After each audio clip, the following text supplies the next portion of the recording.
안녕하세요. 정보와 세상을 바꾼다는 인포뱅크입니다. 이번에 전해드릴 내용은 미중 경쟁, 이제 동남아로 중국 기업 동남아 클라우드 시장 기웃, 이곳을 선점한 미국 기업들과 일전에 대해서 한번 알아보도록 하겠습니다. 여러분의 구독, 좋아요, 그리고 필요하시면 알람 설정까지 부탁드리겠습니다. 지금 중국 기업들이 동남아 클라우드 시장을 정주행하고 있습니다. 그 대표적인 기업은 중국 클라우드 시장의 1, 2위 업체인 화웨이, 알리바바, 이들이 중국 시장을 넘어서 동남아 시장으로 눈을 돌리는 이유는 아주 간단합니다. 그 가장 큰 이유는 중국 클라우드 시장의 정책. 그동안 중국과 같은 경우는 자국 산업 인프라의 성장을 위해서 빠르게 5G를 구축해 왔죠. 그런데 지금 이제 인터넷 자체가 포화 상태에 이르렀다라는 그런 말이 나오고 있어요. 이 때문에 클라우드 시장도 더 이상 성장하지 않고 정체되고, 또한 중국의 경기 자체가 지금 망가져가고 있기 때문에, 물론 망가졌다라는 것은 완전히 망가지지 않고 외부에서 유입되는 자금이 줄어든다라는 그런 의미가 있죠. 그래서 이러한 것들, 여러 가지 이유들 때문에 중국의 성장은 힘들다. 그래서 동남아 시장으로 눈을 돌리고 있는 거죠. 특히 동남아 시장과 같은 경우는 중국이 속속들이 지금 눈독을 들이고 있는 상황에서 이제 클라우드 시장까지 중국이 눈을 돌리고 있다라는 그런 가장 큰 이유죠. 그리고 클라우드 시장의 중국 점령이 계속되고 있는 것은 이러한 화웨이를 기반으로 한 통신 장비를 통해서 더욱더 그 시장을 넓혀가고 있고, 이 통신 장비를 이용한 클라우드 시장까지 성장을 시키려고 지금 노력을 하고 있는 것이죠. 이렇듯 둔화된 중국 클라우드 시장에 이제 눈을 돌려서 동남아 시장으로 눈을 돌리고 있는데, 동남아 시장과 같은 경우는 지금 미국이 굉장히 공을 들이고 있는 입장. 왜냐하면 지금 중국이 인도태평양 정책을 벌이면서 이제 점차적으로 태평양 쪽으로 밀어오려고 하고 있는데, 지금 태평양의 섬들이나 아니면 동남아의 섬들을 다 미국 시장으로 편입시키려고 노력하고 있는 상황에서 이제 이곳에서의 경제 충돌이 일어난다라는 그런 내용이죠. 특별히 동남아 클라우드 시장은 폭발적으로 성장하고 있기 때문에 블루오션으로 떠오르고 있습니다. 그러나 그들에게 장애물이 있죠. 그것은 바로 미국이라는 사실입니다. 미국은 동남아 국가들과 연계를 강화하고 있고, 미국 회사들 또한 동남아 클라우드 시장을 선점하고 있기 때문입니다. 이를 타개하기 위해서 중국 기업들이 내세우는 것은 가성비, 말하자면 저가로 이 시장을 공략하겠다라는 것입니다. 그러나 이들의 전략은 어느 정도는 성공할 것이다. 지금 중국보다 더 못 사는 나라인 동남아와 같은 경우는 돈이 필요하고, 그리고 이들이 있는 기업들 자체도 저렴한 비용의 클라우드를 이용하게 되면 더욱더 빠른 성장이 있을 수 있기 때문에 이들의 전략은 어느 정도 먹힐 것이다 라는 게 공통된 분위기예요. 그러나 동남아 국가들과 관계를 증진하고 있는 미국이 이것을 가만히 놓고 있을 것으로 보이지 않기 때문에 또 다른 미국의 파워게임이 동남아에서 벌어질 것으로 보이고 있습니다. 미국이 중국의 인도태평양 확장을 막기 위해 이곳, 특별히 동남아에서의 클라우드 시장 역시 미국에게 중요한 곳으로 여기고 있기 때문이죠. 만약 이곳 클라우드 시장이 중국에 넘어가게 되면 이곳에서 사용하고 있는 정보들도 백도어를 통해서 중국으로 넘어갈 수 있기 때문에 향후 이것이 큰 문제가 될 수 있다. 그래서 이들이 가지고 있는 모든 정보가 중국에서 컨트롤하고, 이러한 것들을 미국의 입장에서는 가만히 보고 있고 싶지 않다라는 측면까지 우리가 생각할 수 있게 되는 거죠. 그래서 이번에 알아봤습니다. 미중 경쟁, 이제 동남아로 중국 기업, 동남아 클라우드 시장 기웃, 이곳을 선점한 미국 기업들과의 일전입니다. 니케이 등 외신에 따르면 15일 화웨이 등 중국 기술 기업들이 동남아시아의 클라우드 컴퓨팅 시장에 속속 뛰어들고 있다고 보도하고 있습니다. 클라우드 컴퓨팅이란 초연결사회, 특히 4차 산업혁명으로 들어오고 있는 초연결사회로 나아가는 과정에서 반도체와 같은 차원의 핵심 산업으로 불리고 있죠. 동남아는 코로나 팬데믹으로 인해 디지털 전환의 가속도가 붙은 상황입니다. 오히려 코로나 팬데믹이 그 기간 동안은 힘들었지만 이제 5G를 이제 순차적으로 깔기 시작하면서 이 디지털 전환이 지금 가속화되고 있는 것이 현재 동남아 시장이라는 거죠. 이 상황에서 중국 기업들이 이 동남아 시장의 컴퓨팅, 그래서 클라우드 시장을 눈독을 들이고 있다라는 겁니다. 중국 화웨이와 같은 경우는 지금 중국 화웨이 같은 경우는 중국 내에 클라우딩 시스템의 1, 2위를 달리고 있는 업체이죠. 중국 화웨이는 지난해 11월 인도네시아의 데이터 센터를 준공해 올 연말까지 약 30여 개의 현지 고객사를 유치한 것으로 알려지고 있습니다. 화웨이 인도네시아의 CEO인 제키 찬은 이 프로젝트를 통해 인도네시아에서 디지털 혁신을 더욱 확산시킬 수 있을 것이라고 말하고 있죠. 인도네시아는 태국, 싱가포르와 함께 동남아시아에서 세 번째로 화웨이의 데이터 센터를 유치한 국가입니다. 첸은 향후 5년간 화웨이가 인도네시아 클라우드 인프라를 개발하기 위해 3억 달러를 투자할 것이라고 밝힌 것이죠. 구글, 테마섹 홀딩스, 베인앤코가 실시한 보고서에 따르면 동남아 디지털 경제는 지난해 20% 성장한 1940억 달러를 기록할 것으로 예상이 되고 있어요. 그래서 지금 디지털 경제 자체가 지금 가장 핫한 곳이라고 하면 동남아, 지금 아프리카 이렇게 지금 보고 있다라는 거죠. 현재 동남아시아 지역에서의 데이터 현지화 요구의 수요로 데이터 센터에 대한 수요 또한 지속적으로 증가하고 있는 상황입니다. 지금 5G가 계속적으로 깔려가고 있는 상황에서 이제 더 빠른 데이터 전송, 이것을 위해서는 클라우딩이 필요한데 이것에 맞춰서 4차 산업혁명의 발전 속도에 맞춰서 지금 성장하고 있는 곳이 지금 동남아시아라는 것입니다. 화웨이와 더불어 중국 내 클라우드 분야 1, 2위를 다투는 알리바바도 지금 클라우드 서비스 분야의 중국 1위는 알리바바죠.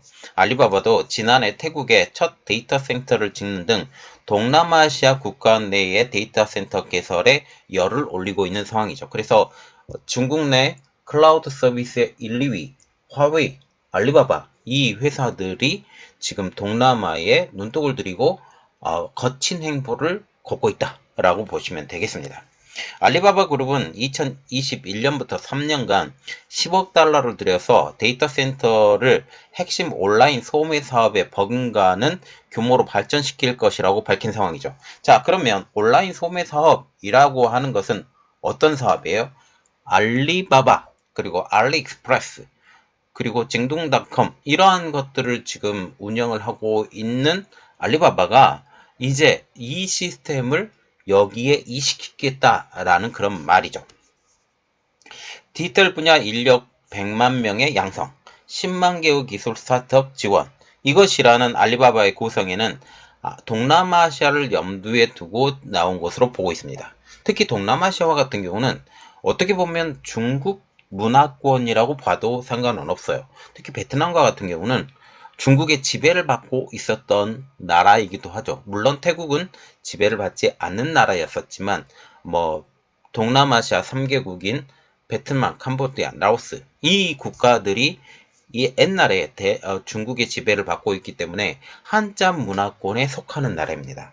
한자 문화권에 속하는 나라이기 때문에 이들과 유대 관계가 있다라고 생각을 하는 것이 지금 중국의 생각이라는 거죠.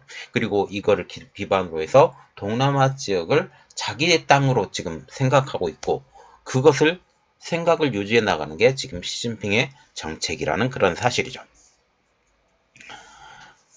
인도네시아 화웨이 역시 10만 명의 엔지니어 등 전문가의 육성, 500개의 스타트업 지원 구상도 내놓고 있습니다. 그럼 왜 중국 클라우드 기업들이 동남아 진출에 열을 올릴까라는 거죠. 그 배경에는 중국 클라우드 시장에 둔화세가 있습니다. 업계 정보업체인 카날리스에 따르면 지난해 3분기 중국 클라우드 서비스 시장은 78억 달러로 전년 동기 대비 8% 성장하는 데 그쳤습니다. 2021년 상반기 성장률이 50%가 넘었지만 2022년은 경기 둔화로 인해 중국 기술 업종들이 투자를 줄이게 됐다는 거죠. 특별히 우리가 눈여겨봐야 될 것은 2021년 상반기라는 사실입니다. 2021년 상반기 같은 경우는 지금 코로나의 여파가 아주 강한 시기죠. 그러면서 이때 클라우드 서비스가 오히려 더 발전했다는 것을 우리가 알고 있죠. 그런데 중국 외 아시아 태평양 지역의 경우 지난해 3분기 클라우딩 서비스 시장은 87억 달러로 30%나 급증했다는 것입니다. 중국과 같은 경우는 8% 성장에 그쳤지만 지금 중국의 아시아 태평양 지역은 30%나 성장했기 때문에 이것 대비 본다면 한 4배가량 더 성장한 것으로 볼 수가 있죠. 현재 세계 시장의 14%를 차지하고 있는 성장하는 시장이라는 것입니다. 이 때문에 중국 클라우드 기업들도 동남아시아를 기웃거리고 있는 것이죠. 그런데 그들에게 가장 강력한 경쟁자가 있으니 그것은 바로 미국입니다. 미국 기업들은 동남아시아의 클라우드 시장을 선점하고 있는 상황이죠. 카날리스는 아마존, 마이크로소프트, 구글은 동남아시아 시장의 약 70%를 점유하고 있다. 클라우딩 서비스 시장의 70%를 점유하고 있는 것이 아마존, 마이크로소프트, 구글이다라고 말하고 있습니다.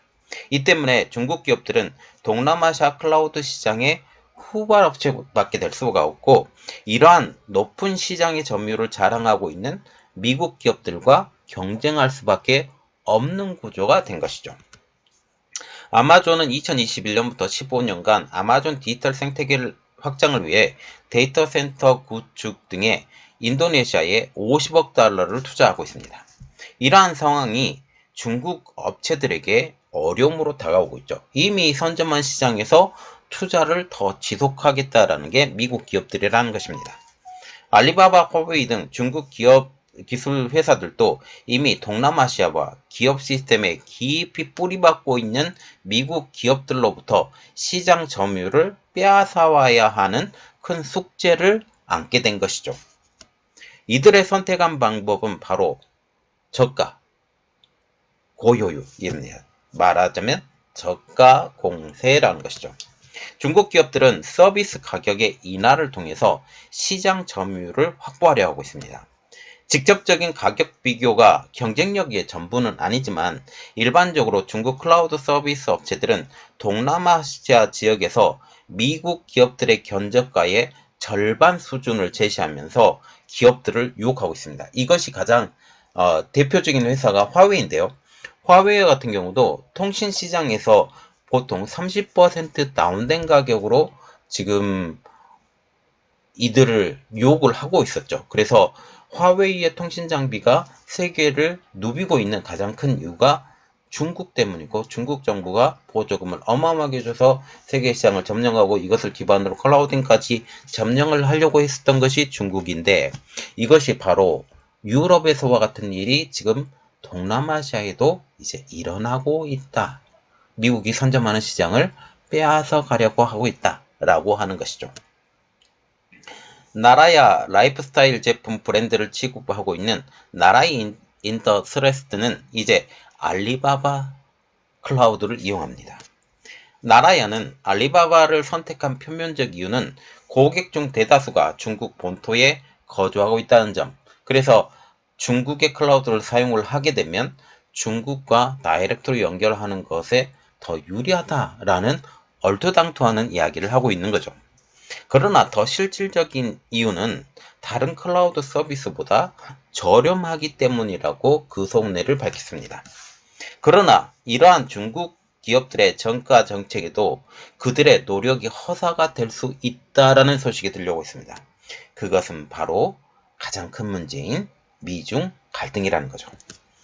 미중 긴장 관계 때문에 중국 클라우드 회사, 그래서 화웨이와 알리바바와 같은 이러한 회사의 거래가 자칫 기업들에게 위험을 수반할 수 있기 때문이죠. 현재 미국은 중국을 견제하기 위해서 동남아시아 국가들과 관계를 더욱더 돈독하게 하고 있습니다. 특별히 태평양의 섬 국가와들도 지금 관계를 더욱더 돈독하게 하고 있는 상황이죠. 미 국무부는 미국 기업들에게 국가안보 차원에서 중국 기업이 제공하는 클라우드 서비스 이용 자제를 요청하고 있습니다. 특별히 동남아에 지금 정착하고 있는 기업들에게 이렇게 요청하고 있다라는 사실이죠. 포레스트 리서치는 고객 메모에서 아시아 태평양 지역의 기업들이 클라우드를 선택할 때 외교적 위험을 고려해야 된다라고 언급할 정도입니다. 중국 클라우드 서비스의 사용이 미국에서의 비즈니스 수행 능력에 잠재적인 영향을 미치면서 기업들은 이런 위험에 대비하기 위해 미국과 중국의 클라우드를 모두 선택하는 방법을 가질 수 있습니다. 절반은 미국 거, 절반은 중국 거. 그래서 우리는 중국 편도 미국 편도 아니다라고 지금 회색 분자로 나갈 수 있다라는 거죠. 동남아시아의 경우 많은 기업들이 중국을 떠나 지금 동남아로 눈을 돌리고 있는 상황에서 동남아에서의 클라우드 서비스의 성장은 더욱더 빨라질 것으로 보이고 있습니다. 많은 기업들이 지금 중국을 떠나서 미국과 동남아행을 검토하고 있다는 소식이 들리고 있는 가운데 동남아, 특히 인도네시아, 말레이시아, 그리고 싱가포르 이런 회사들, 특히 태국까지 여기 나라들에게 지금 기회의 땅으로 지금 성장하고 있다는 거죠. 이 상황에서 미국이 이 동남아시아 지역을 자신의 세력권 안으로 두려고 노력하고 있다는 점을 우리가 기억해야 됩니다. 이러한 상황에서 글로벌 기업들에게 미국 정부의 영향력이 강하지 않은 동남아 정부들에게 당근을 주며 이곳에 뿌리를 내린 기업들에게 위협으로 다가올 수 있다는 점이죠. 자, 지금 보시면 동남아시아는 지금 무주공산이에요. 미국이 세력이 세지도 않고 중국의 세력이 세지도 않아요.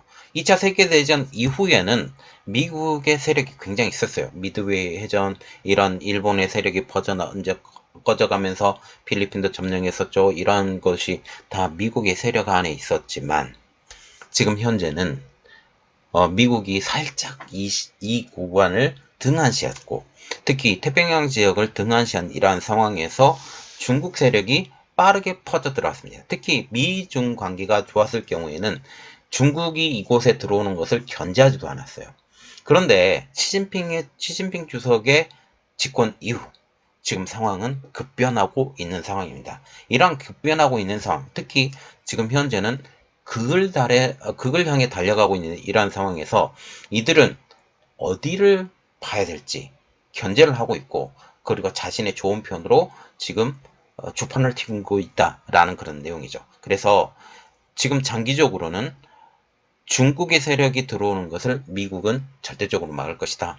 베트남까지도 지금 미국의 편으로 끌어들이려고 노력하고 있는 지금 미국인데 그들이 말을 듣지 않자 지금 팔을 좀 꺾고 있는 상황까지 지금 오고 있습니다. 자, 이것은 어떻게 되는지 우리 한번 같이 지켜보도록 하겠습니다. 이번 내용은 여기까지 했고요.